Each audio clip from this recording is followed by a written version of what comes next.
Unplugged. Raw, real, and unplugged answers to all of your psychic, spiritual, and paranormal questions. Hosted by me, Professional Psychic Medium Allison Boswell, and my sometimes skeptical sidekick, Nick. What's up, podcast listeners? Welcome back to another wonderful episode of the Spirit Unplugged podcast. Today we are going to be continuing our series on what it's like to be psychic, hosted by Nick Eatons and our resident psychic medium, Allison Boswell. Say hi, Allison. Hi. Hi, everyone. All right. We've gone through about 5 or 6 of these questions on our last episode from about 2 weeks ago. So we are going to carry on, and hopefully we are going to be able to make it out in the next episode or two. Dun, dun, dun. Nick, lay it on me. What's the next question from your super duper, somewhat intimate question list that you've come up with? What was it like to be newly psychic, and did you feel mentally ill? What was it like to be newly psychic? Terrifying. The first 2 years, I was going to say first few months, and then Spirit edited that, paused, rewound the tape, and edited that for me. The first 2 years were terrifying, being newly psychic, because I didn't fully comprehend what was happening all the time. I was always receiving, and so it was overwhelming. And I dealt with a lot of physical stuff that we talked about in the last episode. I was sick a lot, but I was actually getting a lot of headaches. I remember I had chronic headaches during the first 2 years, and I was just exhausted. So being newly psychic was a truly terrifying experience for me. And I'm just thinking now, my guides are laughing at me, because I'm just thinking now, oh crap, I'm really frightening people that maybe out there that are intuitive themselves by saying over and over again that it's truly terrifying. The journey is a very personal one, and it's individual for everybody. And I believe that mine was just so kind of terrifying, scary, or off-putting or off-kiltering for me, because it was just in terms of volume and how much I opened up, there was no gradually opening up. It just all wham came in at once, like lightning hitting the ground. So it was intense. And it's the intensity that I'm referring to as terrifying, not necessarily some of the experiences. I actually became less afraid of ghosts and things that go bump in the night as a result of becoming more psychic. So not terrifying in that respect, more so terrifying at the intensity of the information, the volume of information, and the intensity of what I was feeling and experiencing. And did I feel mentally ill? Absolutely. I questioned whether there was something wrong with me. I would say, did it take me 4 years to stop questioning whether I was out to lunch or cuckoo for Cocoa Puffs? Yeah, I think so. And I still worry about my mental health sometimes, not necessarily being mentally ill as a result of the gifts. I still worry about my mental health sometimes in regards to the type of subject matter that I talk about with clients, and I deal with a lot of heavy, intense grief on a regular basis as part of the job, and that can be mentally draining because, I'm not an automaton. I have feelings and emotions that are personal and separate from what I'm channeling, and I really feel for people with some of the information I channel. So yes, it was terrifying for me in the beginning, and I did feel like I was mentally ill. I actually had to just rely on and trust the people around me to really know whether I was. So I had to rely on you, Nick, to really be am I? Am I mentally ill? Do I need to see someone? I didn't know how else to deal with it at that point. So yeah, being newly psychic was scary, and I could not have gone through it unless I was super duper opened up to my spirit guides. And I know that that's not the typical journey for a lot of people. So I lucked out on that respect. They kept me kind of sort of grounded through the process, I guess. As grounded as you can be, talking to entities and energies that are not corporeal, because I'm a weirdo. What challenges do you face in the present day? What challenges do I face now with my psychic ability? I don't know, Nick. I want you to speak to this a little bit too, because as an outsider perspective, you can maybe talk about some of the challenges that I may not even be owning, right? But what challenges can I come up with? As a result of one of the questions we talked about in the last episode, dealing with dealing with family and friends with the gifts, my social life has taken a huge hit as a result of being a public professional psychic medium. And that's still a challenge I face today, is trying to struggle to have a social life and trying to struggle to have normal, mundane, muggle hobbies and interests, and trying to socialize with people, super nerdy, geeky people that are into super nerdy, geeky things that we're into. And if you're listening to this and you are one of those super nerdy, geeky people, then message us on social media or add us on Twitter, because like we could be friends online. Totally. I'm not into PS4 as much anymore, but I could use some PS4 friends for video games that I play on that. And if you're into anime or cartoons, then we should talk and we should dish. But yeah, that's a challenge, is personal life for sure. And it's becoming easier gradually, but it's been really horrible to deal with the past 2 or 3 years, because I've been dealing with a huge burnout from the work and the pace at which, that militant pace that my spirit guides had me going at in the beginning. I dealt with a huge phase of burnout that lasted 2 or 3 years, and I'm about a year out of it. And focusing on my physical health and wellness and making better decisions in my life. So the social life is slowly coming together, but it's still hugely a challenge. Boundaries are still a challenge. Although, like, Nick, honestly, I'm at the point where I can't be bothered to care. And that's going to sound horrible, but at the end of the day, this is a job. It is a calling. It is a natural gift that I have that I'm choosing to use, kind of, that I'm choosing to use professionally, but it's still a job. So I need to have that transition between this is the job versus this is Allison. That's still a challenge in terms of dealing with boundaries with clients, because they don't seem to always understand my need for boundaries sometimes. And what other challenges do I deal with? Nick, what other challenges? You do have some trouble regulating your normal life. Sometimes you're locked in decision because of psychic reasons. Yeah, I think part of that's my personality as like introverted type A perfectionist, is that my hashtag life story is I'm super indecisive, and I've always been that way. Add on to it a layer of being psychic, where the way I see the future is a web effect, and I see all the possible outcomes and all the possible alternative realities, so to speak. Add on to my natural indecisiveness as a result of being type A super perfectionist, that I can see all the possible outcomes of things. And I'm locked in indecision almost all the time. Like, it's even difficult for me to decide what to eat for dinner, really. Like, even super mundane things. Or like, what am I doing on the weekend? Or what do I do with time off? Or sometimes it trickles into my business. Like, I can be pretty bad at keeping like consistent hours. So I will go through periods of time where I'm working 60 hours a week with client sessions, or when I'm chained to my desk. That was some weeks, some months this summer, where I was just constantly working 8 to 10 hours a day at my desk. And then I'll go through some periods of time where it's like Nick has to drag me into the podcast studio to get anything recorded. Yeah, so those are challenges. Again, I don't know how much of it is psychic though, and how much of it is me. Although they're so interwoven at this point, I don't think you could separate the two. So that's fair. See, Spirit's like answering the question for me as I'm saying it. What about your ability to take in substances like alcohol? Has that changed a bit? Oh my God, you're right. Because I was just wanting to have a drink the other day. My guides put their foot down and said no. And I was like, yeah, you're right. So socially, I don't drink much anymore. I was never really a big drinker.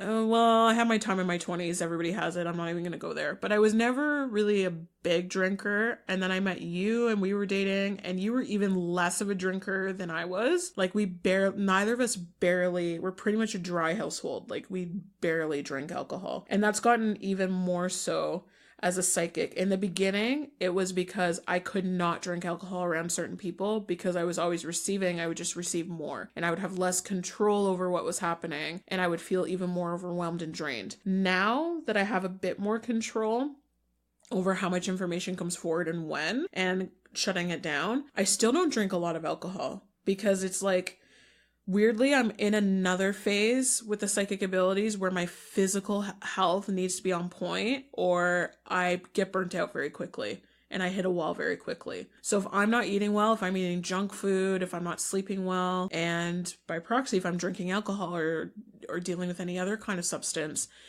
I physically, mentally, emotionally feel it with the psychic work as well. So yeah, I wouldn't call it a challenge though, Nick, because like, I don't care that I can't drink that much. Like, I don't have an emotion about it. Like, we're just not drinkers. We don't drink a lot. We have fun and are super goofy, nerdy, crazy, kooky people without that. And so, like, one of us will... What's weird, Nick, is we never drink together. Have you noticed that?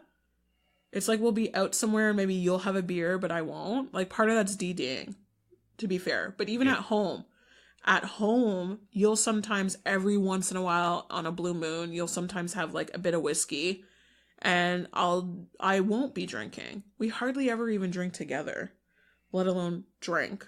So you're right. That is, I wouldn't call that a challenge though, because like, I don't feel like I'm giving up anything really and not doing that. Although there was that one night with the drinking game app. Oh my God, I don't even want to go there. That was like within the last year. Wasn't that with my sister? Or was that just the two of us? There were two instances where it was... Okay, I'm going to say this, Nick. The reason why we hardly ever drink together is because when we do, we will polish off a bottle and then feel so sick for days. Yes, you're right. That's why we don't do that. I forgot. Pretty much. And I remember, like, one of the things that the app made you do is say... You have to start every sentence with Nick, you suck. I know. I got so used to it that it was like, Nick, you suck was like one. Even just the way I said it, it was like one word. You come across that too easy, Allison. I don't know how I feel about this. You feel all kinds of ways about it. Yeah, so that is a challenge, is that I can't necessarily quote unquote let loose, but I'm not really one to let loose anyway, Nick. I only really let loose in front of you. So, like, really, is it a challenge? I don't think so. I will tell you a present challenge I'm dealing with as of right now here today, recording this episode. I am on a sugar detox because I did a huge sugar detox a year and a half ago when I didn't know what to do with the burnout that I was dealing with for 2 or 3 years that I mentioned earlier. I tried everything spiritual. I tried like seeing healers and like a reflexologist, and I tried meditating, and I tried everything spiritual under the sun. I saw a therapist, like I did everything mental health wise under the sun. Nothing worked. I finally arrived at, okay, maybe it's my physical health, and now I feel so much better now today than ever before. But over the summer, while we were doing like super duper a lot of podcast episodes, I started eating a bit more sugar. And then we got back to show season and I felt it. Like, I felt like I was dragging ass during show season. I still showed up and I still did the best absolute readings I could ever do. And I think I was still awesome. But like, I felt it. You know, I was exhausted and like laid out and tired. So weirdly, now that show season's over, I'm on a sugar detox and I'm like this raging bitch right now, basically because of that. But that is another challenge I face, is that like I am a sweet tooth, not a salty tooth. And I am, because I'm super duper cutesy into anime and everything, I am so about candy and cupcakes and ice cream and oh my God, just thinking about it makes me want all of that times a billion. So I'm on one challenge right now, is that my physical health is so affecting my spiritual well-being and my ability to show up and do the work well, that I'm now on a sugar detox. Isn't that a weird challenge to say? Like, that's weird. My biggest challenge as a psychic is I've had to give up sugar. Like, I'm so strange. My body's also become a lot more sensitive. That reminds me. My body's become so much more sensitive over the years to like process things. And I don't know if that's psychic or aging, because the whole psychic journey is from my 20s to 30s. And there's a huge difference from your 20s to 30s, even physically, with your health, right? So my body's become a lot more sensitive to, like, I can't use like fake shampoos anymore. We have to use a certain detergent. That's not just for me, but that's for you, Nick. Like, we have to use a certain detergent in the house. And I'm now super duper gluten sensitive out of the blue. Like, when did that happen? I can't have gluten anymore. I'm on a sugar detox. I'm basically like fun free for the food that I eat now, which is so sad for a woman that loves her Scooby snacks, for sure. What about being wrong when you're doing a reading or when you're not doing a reading? Or in terms of a challenge I faced today, like, not really. I'm not going to be one to say I'm never wrong. It does happen where I'm inaccurate, or like the timeline I come up with is inaccurate, or the information I get is almost completely opposite to the actual situation. Like, it periodically happens, and it periodically happens for all psychic mediums.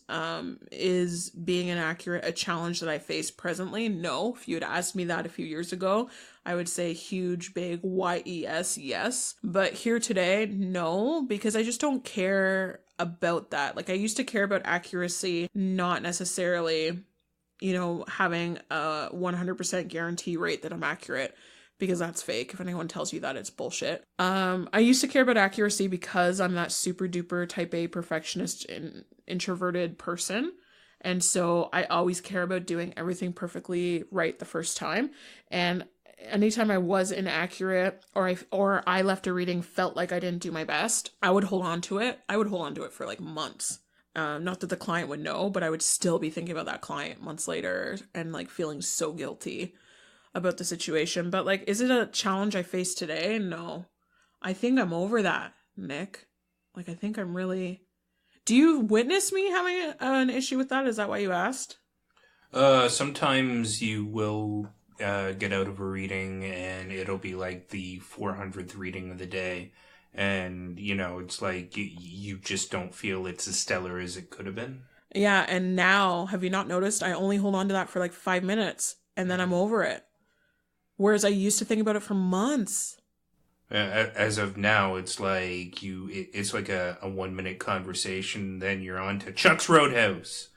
Yeah, and then I'm on to like, I need food. Because I can't have sugar, so it needs to be something. French fries, at least, or something.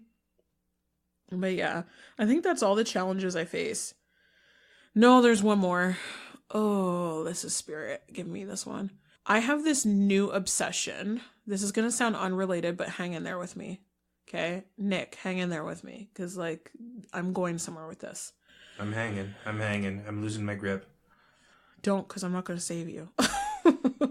I have this new obsession I've noticed over the last few months, where I look at my little boo-boos, my little girls, my cats, and I've had them since before Nick at this point, and I constantly do that math meme in my head of like all the equations around your head. I constantly do that looking at my little boo-boos about how much longer they have. And so I have this weird obsession where it's like in those moments that I'm thinking about those things, I psychically start to receive how much longer they have. So that's a challenge. I know it's such a weird one to bring up, but like my challenge right this second as of today is like I'm really trying hard not to read the future of my boo-boos and my cats. Oh my god, that sounds so silly when I say that. Come on, comfort me, Nick. There. I think everyone concerns themselves with the mortality of their cats or their pets in general. Or even their family. Unless you have like a turtle or a parrot, animals don't always live as long as people do. Yeah, it's something everyone goes along with.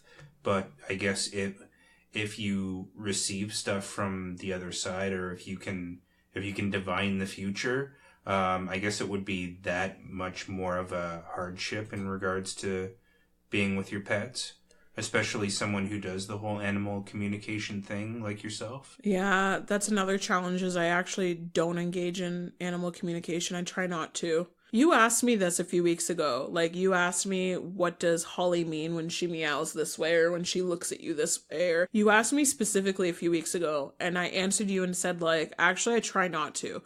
Like, I try not to do animal communication or psychically connect to my animals. And I try instead to do the very mundane muggle, read their body language, like be aware of their eating and, how they're using the litter box and all that kind of stuff, and their temperament and their behavior. Because, like, I don't know, it's weird. It's like, I'm going to use dentist example. It's always my go-to. If you're a dentist by profession, are you looking at the teeth of your cat? Right? Yeah. So like, no, I just don't. I try not to engage with them because of that fear that everyone has, even like most clients have when they come to see me. Like, do I want to know? With my own gifts, I have that fear in my own life. Hey, that's a perfect challenge for me to mention that I still deal with in present day. I sometimes don't want to know. Not even sometimes, most of the time. I don't want to know. I don't want to know what's going on with us in our relationship. I don't want to know what's coming up in the future with my business. I don't want to know what's going to happen with my little boo-boo babes. Like, I just sometimes really don't want to know. Yeah, and sometimes you don't want to plan as well. That's something you've mentioned before. Yeah, I hate planning. It's the indecisiveness. It adds on to it. This is actually turning into a real issue in our relationship. Is that too personal to go there? But it is. It's turning into a real issue in our relationship where I hate planning. Like, because my job is looking into the future for strangers, virtual strangers, I'm constantly every single day looking 15 years into the future for virtual strangers. And I'm doing that over the course of years, hundreds of thousands of times, to the point where it's like, I don't even want to plan what's happening in 3 days in my own life.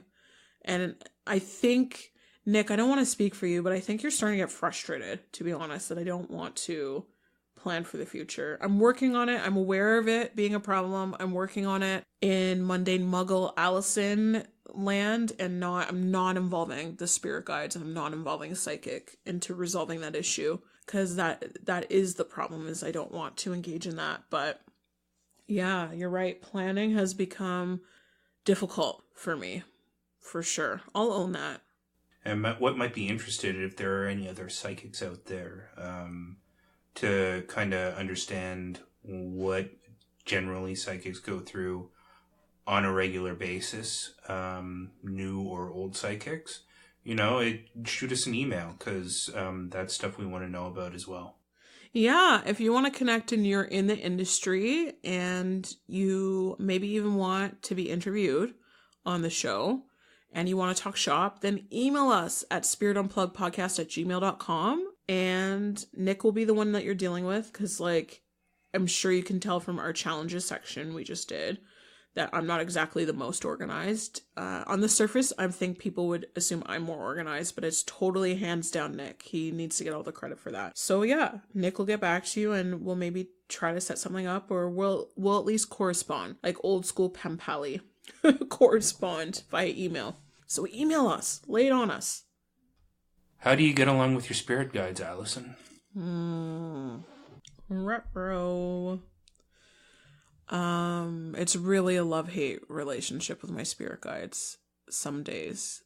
And they're telling me, no, we love you, we love you. I generally have a good relationship with my spirit guides. I would have to in order to be able to engage in this work and do it, and to do it as well as I feel that I do it. Not to toot my own horn, but I do, based on what people have told me and what I receive from clients, I think I'm good at what I do, for sure. So I would have to have a good working relationship with them in order to be able to achieve all those things, because I cannot do this work without them.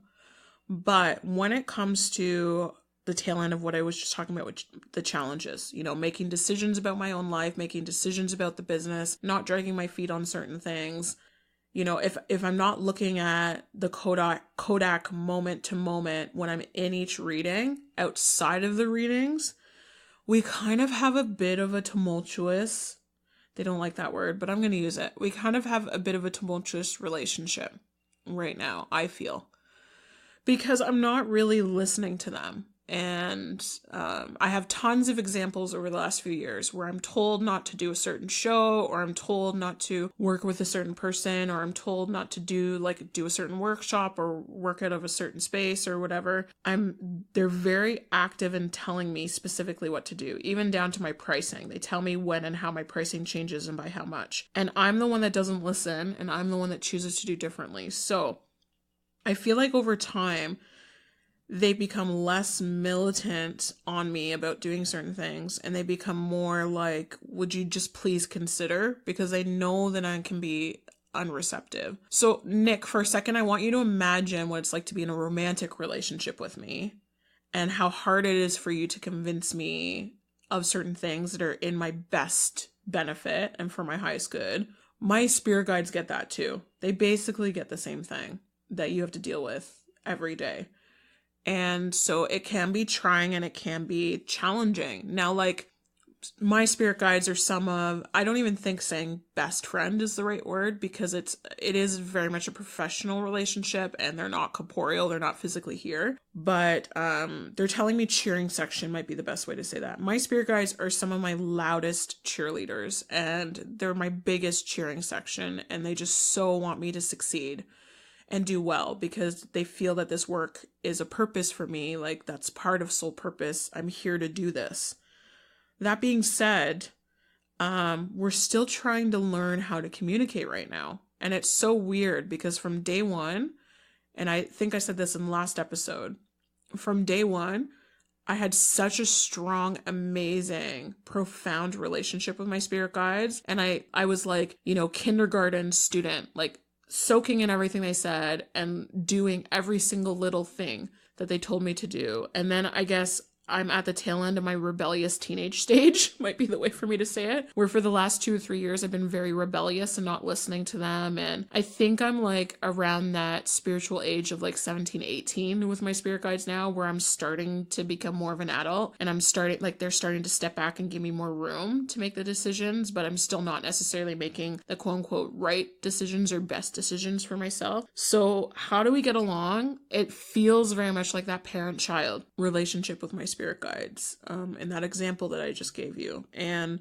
we're getting along better every day, but it is work. And it's probably so weird as a listener to hear this. Like, I can't even imagine listening to this and being like, oh, you mean it's not perfect? Because I'm going to call it out right now. Most of us psychic mediums that are professional, we come out and we look like we're perfectly poised at everything that we do. And it's part of owning a business. It's part of being an industry, is you need to look super professional and like perfect everything that you do. But I'll be the first one to admit that the reality is not, how it shows up on the Insta feed, right? Insta versus reality. The reality is so much more messy when it comes to doing this work. And the reality for me is like, I'm on the tail end of my rebellious teenage phase with my spirit guides. And they're still like patting me on the head and smiling at me like, you're doing so well, baby. What's that meme with Kris Jenner in it? Where it's like she has, I don't think you've seen it. I'm going to describe it for you, Nick, and anyone else listening. Because if you're not into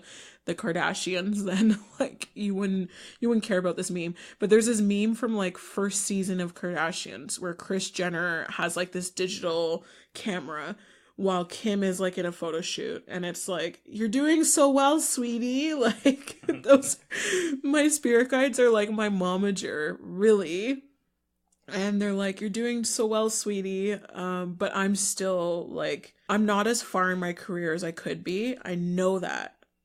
This is where they're saying I'm hard on myself, but I know that. And it's because I haven't been listening to them. I've been rebellious teen for the last 2 to 3 years. While I was doing my burnout period and super burnt out from these gifts, these abilities, and trying to navigate my way out of it. I was just very rebellious. So I'm starting to get my shit together with them. And I mean, I love them and they love me. So how do we get along? It's like, how do you get along with your parent? That's how I get along with my spirit guides. Does that do justice, Nick? Does that make sense, the way I explain that?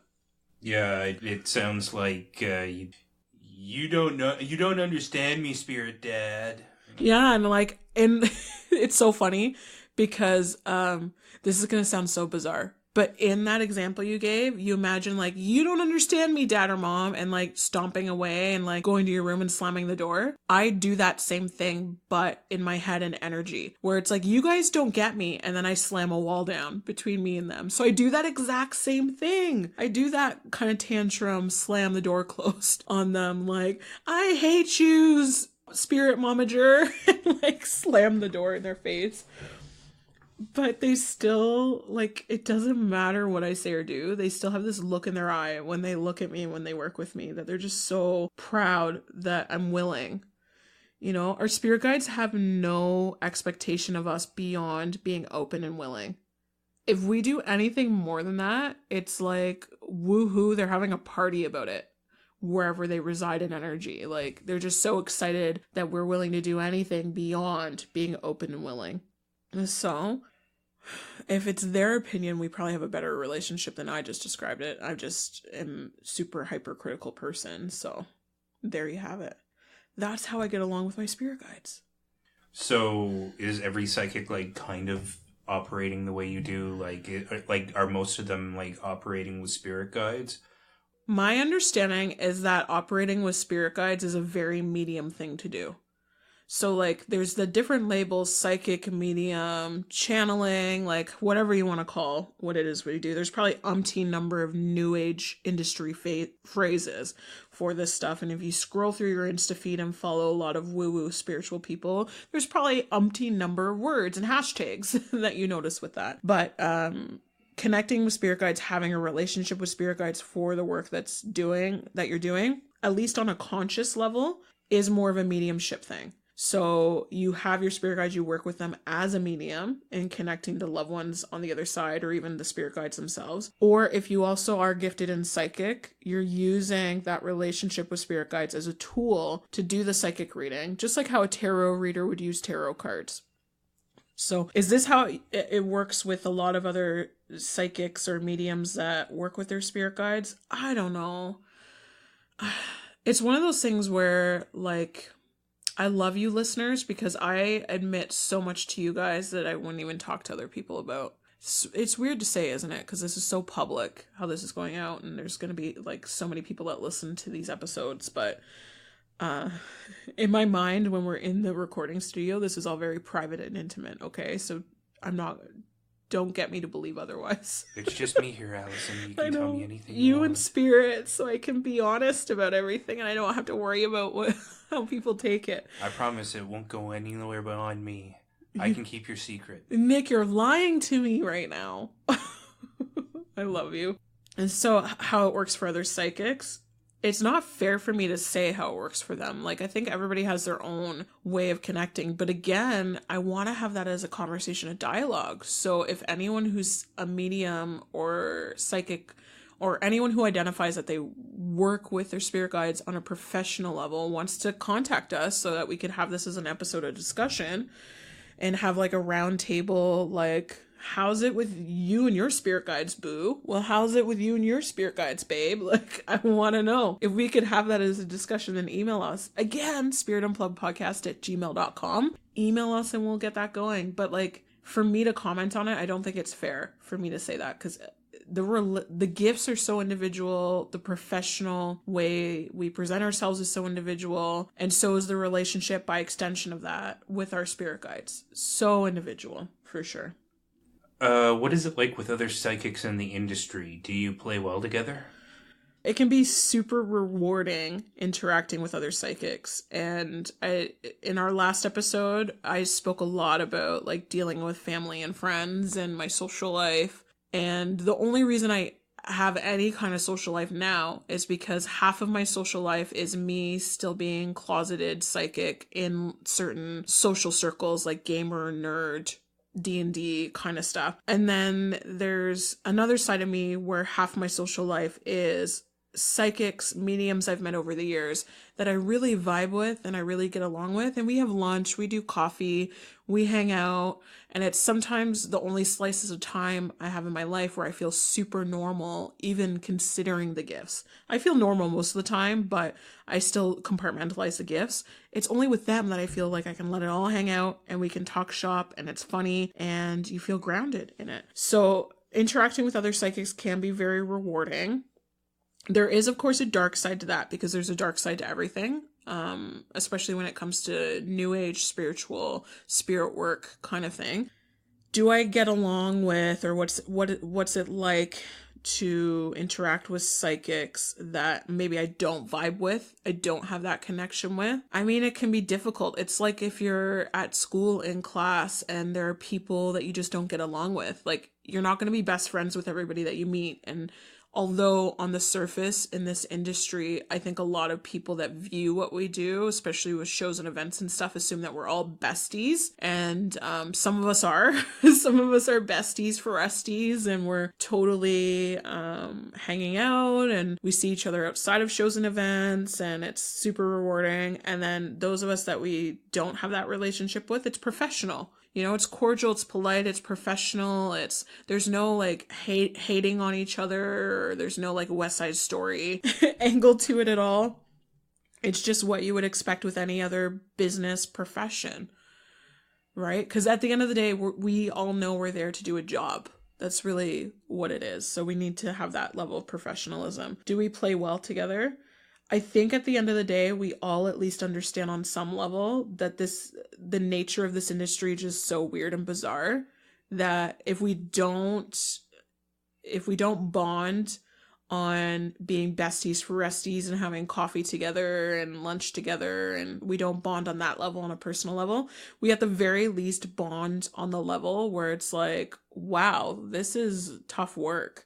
Wow, clients, it can be difficult dealing with them sometimes. Like, we at least bond on that level professionally. So that's generally what it's like interacting with other psychics. I have one psychic friend specifically in mind where hanging out with her is like coming home. That's what it feels like to me. Not to get super mushy-gushy Hallmark about it, but hanging out with her feels very much like I almost am on a high then for a few days after that, because I feel so self-accepting after spending time with her.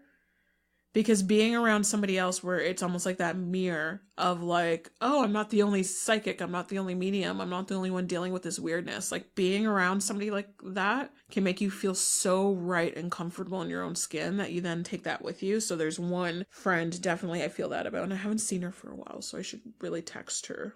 I bet she's thinking about me right now. This is what happens because when psychics are friends, Nick, this is the cool thing about psychics being friends. When we talk about each other or think about each other, one of us then texts the other within like 5 minutes of that happening. So I bet because I'm talking about her, I'm popping up in her head. Happens like where I'm thinking about her, she's thinking about me, and one of us texts the other. So I should probably text her today and set up a coffee date. But yeah, that's generally what it's like to interact with other psychics. Like, I don't know. Do people expect for it to be super, like, more magical than that? I'm thinking that they're imagining it being like in literature or TV shows where you're solving crimes together and... No, I'd love to do that, though. I am such a such a fiction literature nerd, especially, like, I love supernatural books, like the supernatural genre. I would love to have like a cozy mystery life. You know, the cozy mystery books where it's like a baker or a chef has stumbled upon a body and then ends up being part of the investigation and ends up solving the crime. And it turns out they're like the best detective ever. And then in a series of encounters, basically wink wink nudge nudge, the series of books that comes after that, they're constantly solving. It reminds me of that show we were watching like a while ago that we binged, Father Brown, where Father Brown is solving mysteries in a better detective than the actual detectives. At what point does Father Brown become a suspect with all these murders? I know. But like, I would love for my real life to be that cozy mystery. I would love for that. And for my psychic besties to be like, we're Thelma and Louise in it. Like, not going over the cliff, but like Thelma and Louising it. Solving murders and crimes between psychic expos. And like, yeah, I would love that. But that's not real life. But I do fantasize about that. I do want that life still. I mean, we talk about it every few years where it's like, should we open a private investigation firm? Because Nick has history in security. So it's like, you're laughing at me. He's so interested in that field. And I'm psychic. That's all I have to add to this equation. If you've never seen me smile before, and few people have, He's smiling from ear to ear. He's loving where I'm going with this. I don't even know what I'm talking about anymore. I think you're crazy, is what I think. I know, but you love me for it. Yeah. So who's the crazy one? Still you. So yeah, I wish it was like that cozy mystery, like dynamic duo kind of atmosphere with psychics, but it's not like that. It's actually very normal. Like, what's it like for you and your girlfriends, or you and your boyfriends, or whoever you go out with? What's it like for you and your people, your tribe, to hang out? That's what it's like for me. Like, it's normal, except we talk, like, we read each other and talk about psychic things. I don't know. I bet it sounds way more awesome to other people than it does to myself. I'm just so desensitized to it at this point. Well, you also talk about mundane, girly things as well. It's not always the psychic thing. Yeah, we talk about our relationships, and we talk about, like, our sex lives, sure, and, like, yeah. We talk about normal things, for sure. Yeah, that's what it's like interacting with other psychics. Surprisingly normal and professional. Have you ever had dealings with other psychics, or have you ever met another psychic or seen another psychic? Where, you know, in every industry there's these few guys or one guy where you see them like being a stereotype or doing something that you wouldn't consider appropriate, and it's like, come on, dude, don't be that guy. You mean the quote unquote, yeah, the quote unquote bad apples? Well, not only the bad apples, but, you know, maybe the person that they're brand new. Also, maybe there's bad apples, but there's a brand new person, and they're just like, I hope I wasn't like that on day one. Nick, I was that brand new person that was totally bright-eyed and bushy-tailed and stars in my eyes, and, like, I'm sure I was that. No, I don't have a lot of encounters like that because A, I'm psychic, so I have a tendency to avoid people and situations that I don't want to be in. And B, I am so fortunate and so lucky to run in professional circles that are of a certain caliber within this industry and of a certain level. And a lot of that is because of the people behind the scenes putting together, you know, shows and expos that I go to and all that kind of jazz. I'm so fortunate to be on a certain level of professionalism in this work that, like, you know, that's very weeded out. That kind of behavior or that kind of personality is not even, you know, in the same professional circles, in the same professional events that I do. So I've been fortunate that A, I'm psychic, so I avoid it, but I hardly ever need to use that because B, I'm in certain professional circles where everything's more above board. But, you know, they're, like, we've both seen those it people exists, that are yeah, brand new to the industry, and like, they're draped in white, they're covered in crystals. But Nick, blue birds are circling around their head. You know what? I'm not even gonna make fun of that right in this second. I'm sure there are times that I have. I'm not gonna lie, but I'm not even gonna make fun of that because, like, I was that person. I did those things. Mm-hmm. Like, I think it's normal to come into this industry like not being jaded yet, almost, in a lot of respects, and it's normal to be super duper love and light and super duper fluffy bunny when you start in this field, if it's fair for me to say that. And I'm not going to judge that because I was that. I was there. I did all those things. Yeah, I'm trying to think of examples. I'm trying to get Spirit to help me here with this.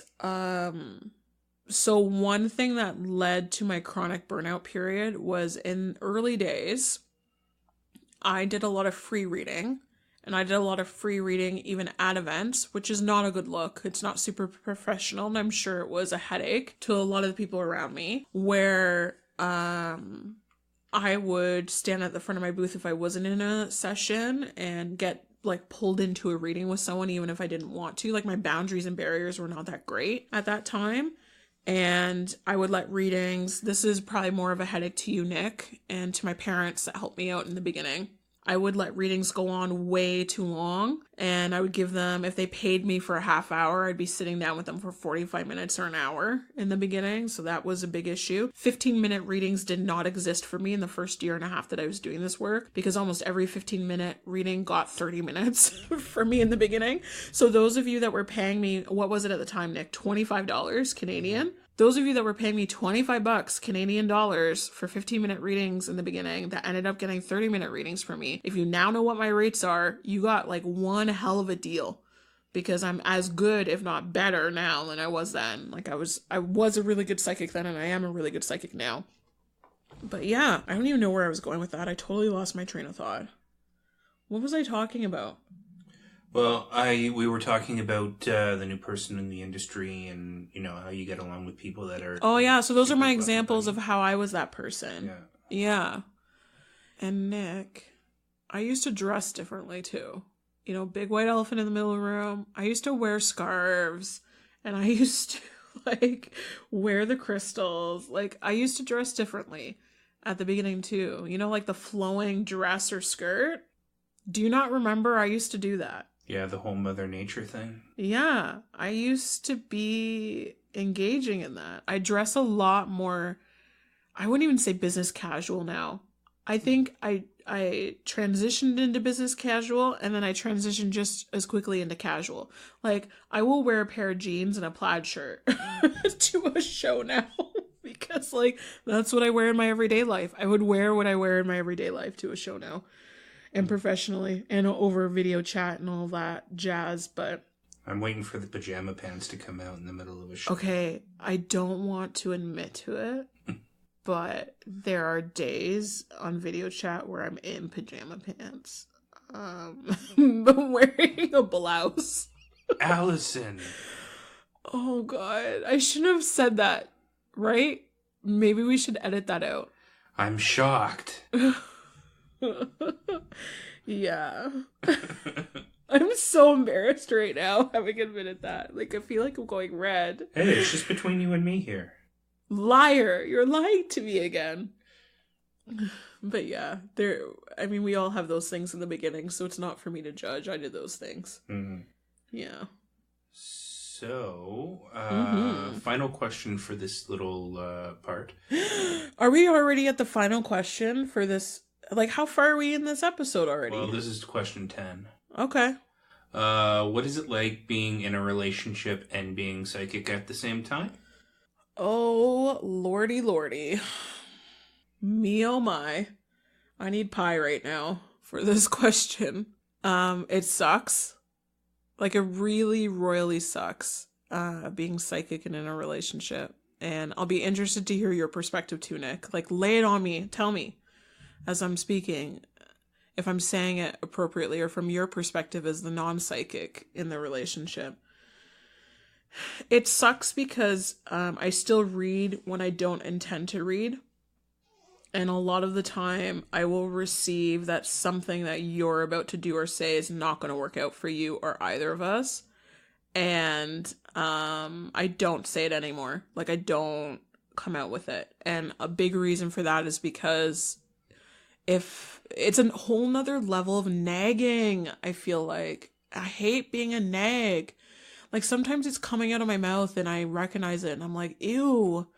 I hate it. So being psychic in a relationship is nagging on steroids. I just have more to nag you about. Only now I have things to nag you about that haven't happened yet that I know is going to happen. So I just stopped voicing it at this point. After almost 8 years together, I just don't. You just do you. Sometimes the mistake needs to happen. And then we move on from it. I just don't let that shit bother me anymore. But yeah, being psychic in a relationship sucks. And the other way it sucks too is I already overanalyze everything to the nth degree because I'm super type A perfectionist. I now overanalyze to the nth degree. Can you then put it to the power of n after that? Or in infinity. I overanalyze ridiculously with every single little thing you say, you do, your body language. And I do that based on just my personality, but now the psychic is added to it because I will receive that you are reacting or feeling or thinking or going about something a certain way. And I will almost always immediately vocalize if it's emotional, mental kind of stuff. I'll say it. So like being psychic in a relationship really sucks. I'm sorry, Nick.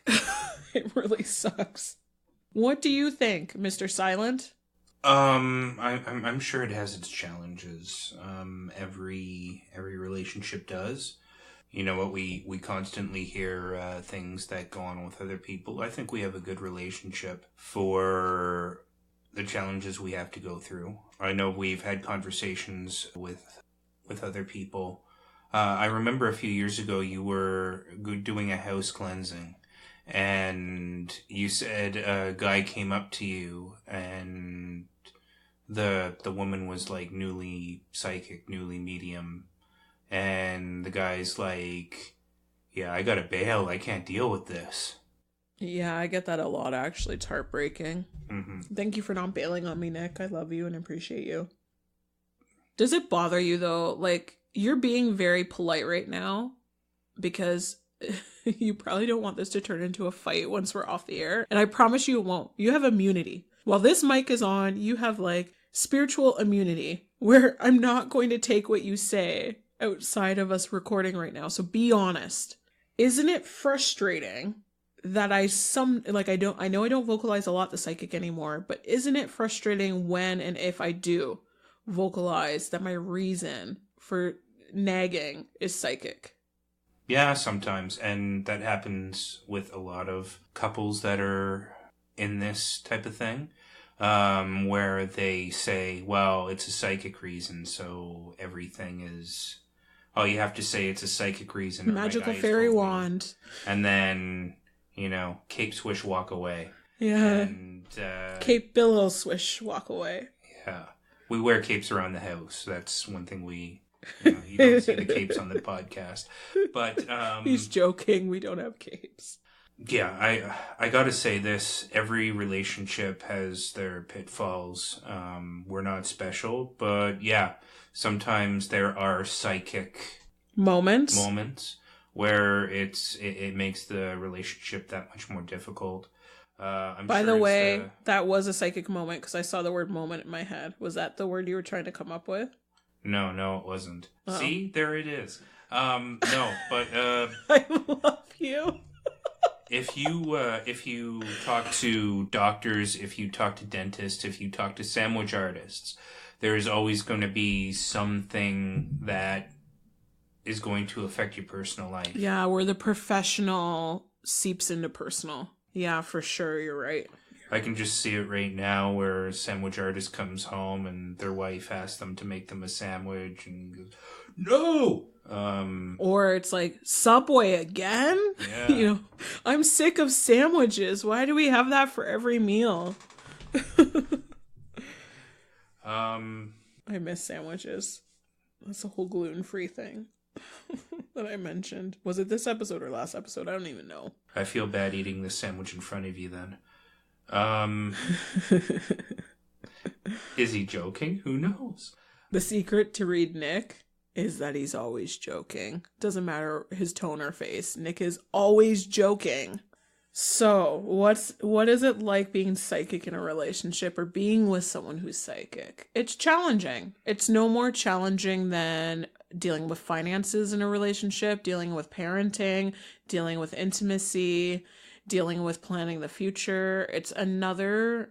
Weirdly, you can look at it as a mundane muggle thing where it's another challenge. And at the end of the day, being psychic in a relationship or being with someone who is psychic, as with all issues, requires healthy doses, effective communication, right? Sorry, what? Yes, absolutely. That just annoyed me, actually. I'll be honest.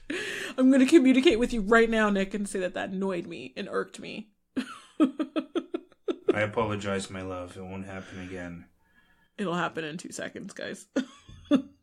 Yeah, so that's psychic in a relationship. Is there more for us to say about that? Other than if you have any questions or comments, please send us an email. we'd love to have some material to do a podcast for a mailbag podcast. So, yeah. That was very general. I'm going to be more specific. I'm going to do that annoying, nagging wife thing again, where it's like, hey guys, coming up, we're going to want to do a mailbag episode of your ghost stories, your questions, anything about anything paranormal, spooky, ghosty in nature. So please send us an email at spiritunpluggedpodcast@gmail.com with any of your questions. Let's maybe keep it to Q&A about the whole psychic-y stuff, paranormal stuff, and then ghost stories. Because who doesn't love a good ghost story? And we've got some good, like, music tracks. You would have just heard it in one of our past episodes about Amityville. Like, our creepy, set the tone music tracks. So, yeah. I think we're near the end of this episode. Can I call it, Nick? You can call it Time of Ending. Time of Death? Yeah. And was that a Time of Death joke? Yeah, Time of Death, 1442. Okay. So this is it for us, guys. Thank you as always for listening. We have so much love and appreciation for you. We're just honestly overwhelmed and shocked at even one person listening to what we do. We've received so much positive feedback in our last event show run where people are coming up and voluntarily telling us they found us through the podcast, they've listened to the podcast, they love the podcast, and then people who haven't heard about it have been super receptive to the idea of checking it out. So thank you, all of you. We could not do any of this work without you, and we so much thoroughly love and appreciate you. Nick again picked today's questions for me about all things psychic medium related. But if you happened to be listening as fly on the wall to our always crazy yet somehow entertaining conversation, and you discovered some new questions you want answered, then please email us at spiritunpluggedpodcast@gmail.com. Tune in next time for our third and final installment, What It's Like to Be Psychic. Episode 3. Episode 3, thank you. And tune in next time for that. But if you're still craving a little more of our special, nerdy, spooky, fun vibe, make sure to subscribe to catch all of our latest episodes on Apple iTunes or the Apple Podcast app, Spotify, YouTube, Google Play, or Podbean. And thank you for listening. Until next time, guys. Thank you for listening to us on Spirit Unplugged. If you have questions about our content, guests, or future episode requests, email us at spiritunpluggedpodcast@gmail.com. Subscribe to our podcast on Apple iTunes or Google Play. And join us next time when you need to unplug.